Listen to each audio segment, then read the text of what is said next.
Issue, एक cup coffee बना दोगी प्लीज? मेरा सर बहुत दुख रहा है। मैं इस घर की ना नौकरानी नहीं हूँ जो आपके लिए कॉफी बनाऊंगी। और आज तो आपने मुझे ये काम करने के लिए कह दिया, आइंदा मुझे कह मत देना। ईशु, तुम गुस्सा क्यों कर रही हो? मेरी तबीयत ठीक नहीं है, मैंने इसीलिए बोला। और एक कप कॉफी का बना दूंगी तो क्या चला जाएगा तुम्हारा? पर क्यों? मेरी बेटी तुम्हारे लिए चाय क्यों बनाएगी?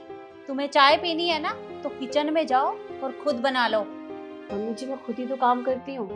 अगर आज मेरी तबीयत ठीक नहीं है और मैंने ईशु को बोल दिया तो मैंने क्या गलती कर दी? आप ही बताइए मुझे। अरे एक तो देर से उठी हो और ऊपर से ऑर्डर चला रही हो हमारे ऊपर। हम कोई नौकर नहीं है तुम्हारे। और वैसे भी अगर ये सारे काम हमें ही करने थे ना तो हम आपको ना शादी करके इस घर में नहीं लेकर आते। क्या कहा तुमने? इसका मतलब ये है कि मेरी शादी इस घर में इसीलिए हुई है ताकि मैं इस घर के काम कर सकूं? हाँ तो अरे इसीलिए तो हमने अपने बेटे की शादी तुमसे की थी कि घर में बहू आएगी, घर का काम करेगी, आराम नहीं। अच्छा, तो ठीक है। अगर यही बात है ना तो मैं भी देखती हूँ कि आज के बाद इस घर में मुझसे काम कौन करवाता है। अच्छा तो ये बात है। अरे मुझे बहुओं से काम करवाना बहुत अच्छे से आता है और मैं भी देखती हूँ कि तुम काम कैसे नहीं करती। तो ठीक है, आप भी यही हैं और मैं भी यही हूँ। और मैं भी देखती हूँ कि कैसे काम करवाते हो मुझसे। हिसाब बना रखा है। हाँ मम्मी, देखा इसकी कैसे कैंची की तरह जुबान चल रही है। मैं तो कह रही हूँ अपनी मुट्ठी में कर लो टाइम रहते ही, वरना इसने भैया को अपनी मुट्ठी में कर लिया ना तो आप घर से सीधा बाहर जाओगे। हाँ बेटा, मैंने अच्छे से देखा कि इसकी जुबान कितनी चल रही थी। पर तू चिंता मत कर, आने दे लक्ष्य को। अरे वो इसे अपने आप ठीक कर देगा।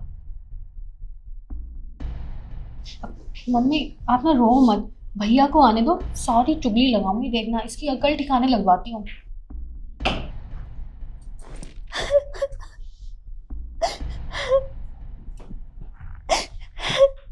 माँ, क्या हुआ? आप रो क्यों रहे हो?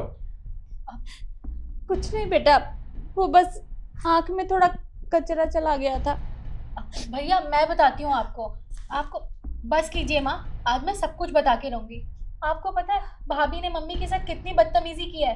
मम्मी ने सिर्फ उन्हें एक चाय बनाने के लिए बोला था और मम्मी पे इतनी बुरी तरह चिल्ला रही थी, आपको नहीं पता। और हमारी मम्मी बेचारी कितनी तो सीधी है, वो पलट के जवाब भी नहीं देती हैं। और भाभी भाभी की तो आजकल जुबान बहुत ज्यादा खुल गई है। माँ, छोटी सही कह रही है।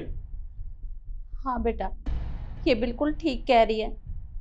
देख बेटा, मैं तुझे बताना नहीं चाहती थी पर बहू ना अब बहुत बुरा व्यवहार करती है हमारे साथ।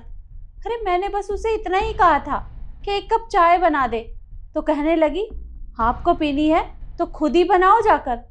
अब देख बेटा, अरे इस उम्र में अब मैं चाय भी खुद ही बनाऊंगी? क्या मैंने तेरी शादी इसीलिए की थी कि मुझे काम करना पड़े? और देख बेटा, अब ना पानी सर से ऊपर चला गया है। अरे मैं तो सिर्फ इसलिए चुप रहती हूँ कि तुम दोनों के बीच में कोई लड़ाई झगड़ा ना हो, कोई मनमुटाव ना हो।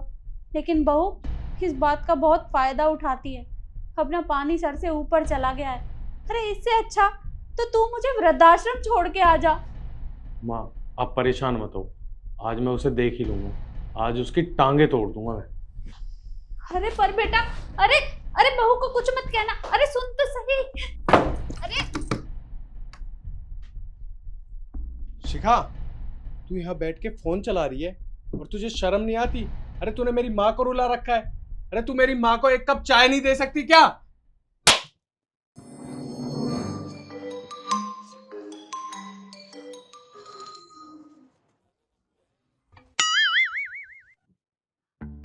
लक्ष्य, तुम्हारी इतनी हिम्मत, तुमने मुझे थप्पड़ क्यों मारा? अच्छा, अभी तो मैंने तुझे थप्पड़ मारा है, अगर दोबारा मेरी माँ को रुलाया ना तो तुझे मैं बेल्टों से मारूंगा।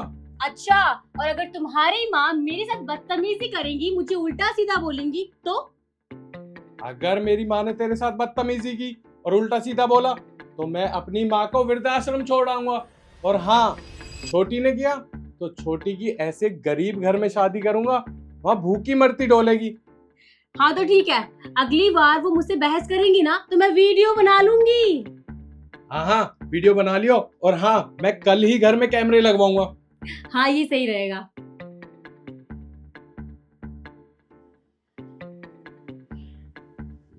बहू, अरे बेटा, मैंने तेरे लिए चाय बनाई है, हाँ जा पी ले। आ रही हूँ मम्मी जी।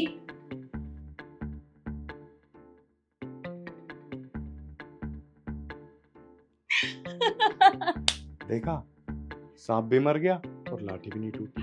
हाँ बिल्कुल सही, चलो चाय पीते हैं फिर। अच्छा।